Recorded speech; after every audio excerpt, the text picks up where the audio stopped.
What's up, everyone? Welcome to my review of The Home, a new horror film starring Pete Davidson.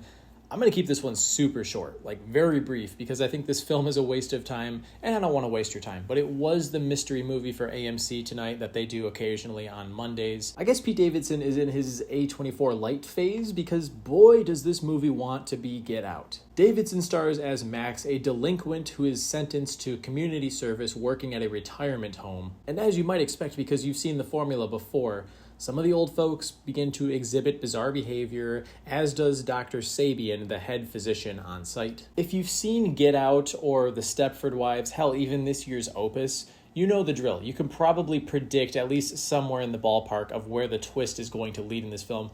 You know that the people in charge of the facility are obviously up to no good. Max slowly beginning to compile evidence that something is up, and the faculty gaslighting him over it. It just feels so redundant. Like, I've seen this shit before. Please, for the love of God, do something different. And if you're gonna do the same old shit, at least execute it well. But this movie is never once scary. It's not suspenseful at all. The first hour is truly just mind-numbingly boring, derivative crap. Pete Davidson wanders the hallways. He gets jump scared by horny old people wearing BDSM leather outfits. I'm not joking. I am being dead serious when I say that. The entire audience could not take this movie seriously. They were laughing at parts that I don't think were meant to invite laughter. The third act is grade A bonkers. I'll give it that.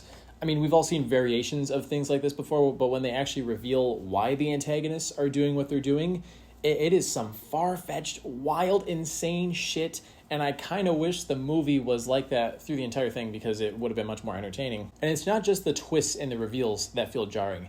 There's a whole-ass tone change in the final act in which it turns into like a frenetic John Wick-style action flick for 10 minutes, and I sat back, and I'm just sitting there thinking, what in the actual hell am I watching? Pete Davidson is extremely meh in the movie. I didn't hate him, but I have no clue how someone can sit in a room, take a look at his resume, and go, yeah, this is the perfect choice to lead our new horror film. If I had to praise something, the gore effects are pretty solid. If you're squeamish about stuff involving eyes and eyes being poked by things, you're definitely going to look away a few times. But other than that, just stay away. This is the kind of thing that you watch on Tubi if you're just desperate to watch a movie that you've pretty much already seen multiple times at this point. I'm going to give The Home 1.5 stars.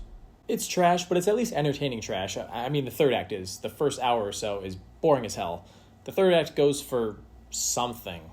Didn't stick the landing. I was not expecting this to be a good film by any means, but I felt the need to sit down and get this off my chest because I was so flabbergasted by what I witnessed. And I should just go all in with spoilers, but I don't do spoiler reviews unless I do a spoiler-free first and then put it in the title for my second one. I don't know. I guess the third act comes close to that so bad it's good territory, but I don't think it's worth sitting through the first hour to get to that. If you force yourself to sit through it, be sure to let me know what you think of it down in the comments. Hit that like button and subscribe if you want to see more content like this. I'll catch you guys in the next one. See you later.